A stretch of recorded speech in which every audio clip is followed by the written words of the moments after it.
What's the difference between a fake and a forgery?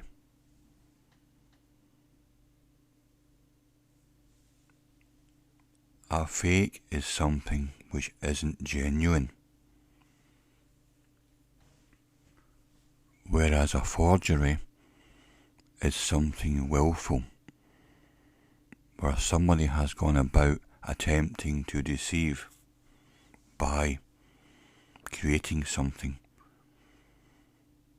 which wasn't or isn't real. If we think about information, your thoughts and worldview is based on information.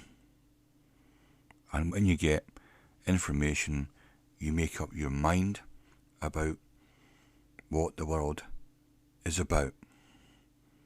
So you're only ever as good in your thoughts as the information you get or are given or you seek out.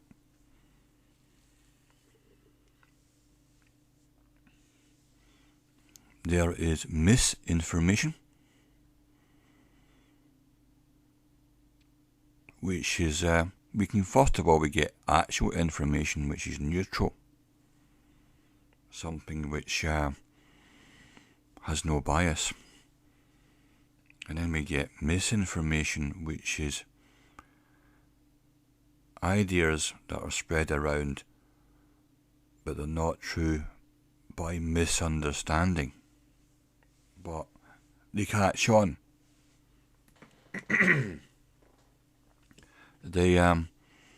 And then there's the more sinister disinformation, which is willful distortion, where there's intent to create the wrong impression. Disinformation. So misinformation is really misunderstanding. Disinformation is distortion of the facts, and there is neutral information.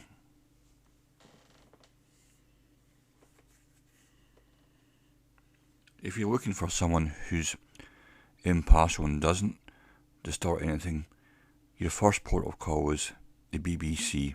They are impartial.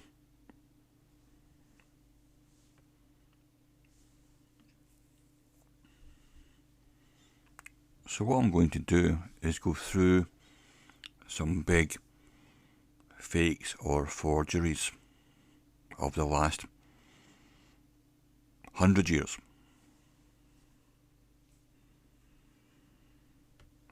And the first one is be prepared to be shocked. The first one is the Amityville Horror. A sensational case of an alleged diabolical presence in a house at Amityville, Long Island, New York. The Lutz family of 5 moved into a large Dutch colonial house in Amityville on 18th of December 1975. They were undisturbed by the report that it had been the scene of a mass murder the previous year. That didn't bother them, apparently. And then they were soon subjected to a series of ghostly apparitions and other evil manifestations, forcing them to flee on the 14th of January 1976.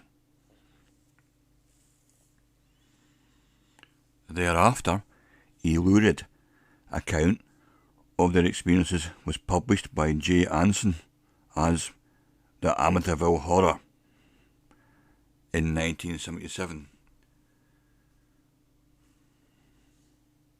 becoming an instant bestseller and spawning a top-grossing film of 1979, as well as a host of similar stories and movies based on the theme of a possessed house. It eventually emerged, however, that the Luxes had fabricated the whole ghoulish scenario with a view to having a book published and reaping the reward of the ensuing publicity. The case resulted in a string of lawsuits. Absolutely shocking.